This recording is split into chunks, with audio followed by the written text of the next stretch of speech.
Hello friends, তোমাদের জন্য আমি একটা ছোট্ট রান্নার ভিডিও নিয়ে এসেছি। উচ্ছে আলুর তরকারি। যারা খেতে চায় না তারা এভাবে একবার ট্রাই করতে পারো। প্রথমে উচ্ছে আলু ঝুড়ি করে কেটে ধুয়ে রেখে দিয়েছি। তারপরে পেঁয়াজ কুচি করে নিয়েছি, রসুন ছাড়িয়ে রেখেছি।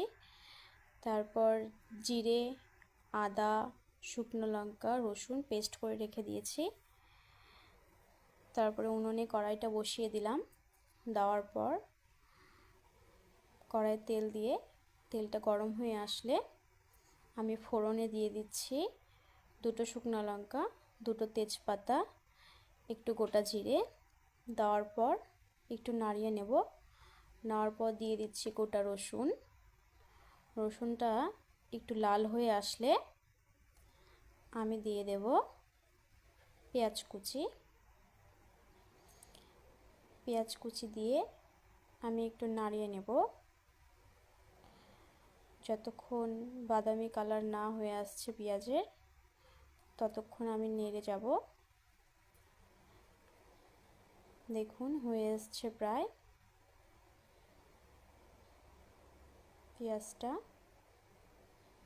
পেঁয়াজটা দেখুন বাদামি কালারের রং চলে এসেছে।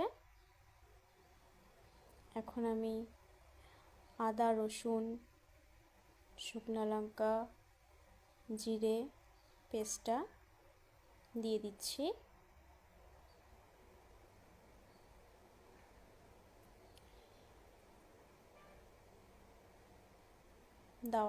মশলাটা দিয়ে দিলাম। মশলাটা আমি হালকা কষিয়ে নেব।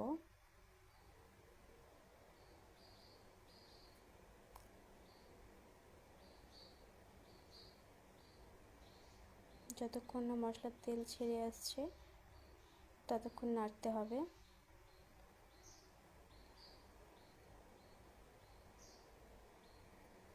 দেখুন মশলার তেল ছেড়ে দিয়েছে। এখন আমি কেটে রাখা উচ্ছে আলু দিয়ে দিচ্ছি।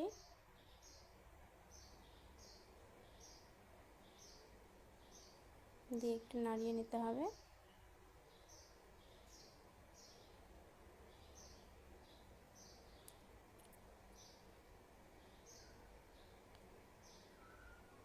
নাড়িয়ে নেওয়ার পর পরিমাণ মতো নুন দিয়ে দিতে হবে।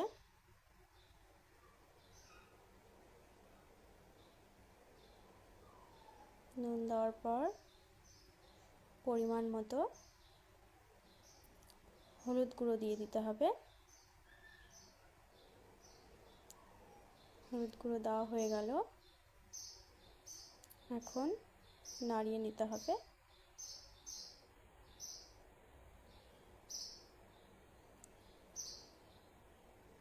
নাড়িয়ে নিয়ে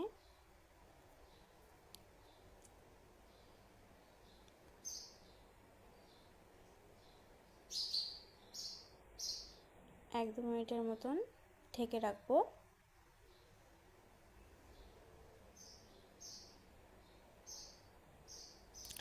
ঢাকনাটা তুলে আবার নেড়ে দিতে হবে যাতে নিচে লেগে না যায়।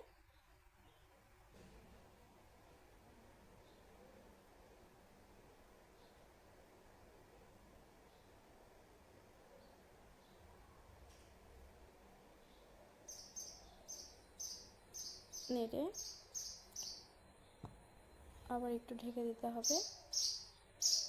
আবার 1 মিনিট পর উঠিয়ে দেখুন কি সুন্দর তেল ছেড়ে এসেছে। এখন আমি আরেকটু নাড়িয়ে নেব।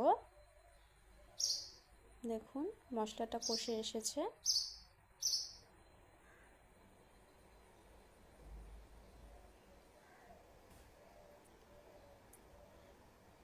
এখন একটু পরিমাণ মতো জল দিয়ে দেব।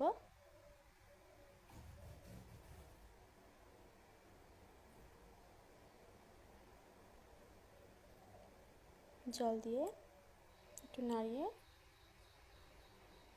5 মিনিটের মতন আমি ঢেকে রাখবো।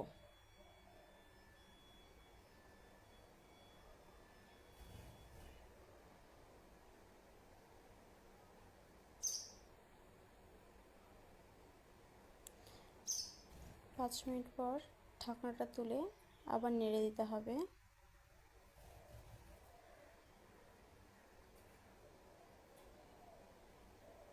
নেড়ে দিয়ে আবার 1 থেকে 2 মিনিটের মতন আমি ঢেকে রাখবো।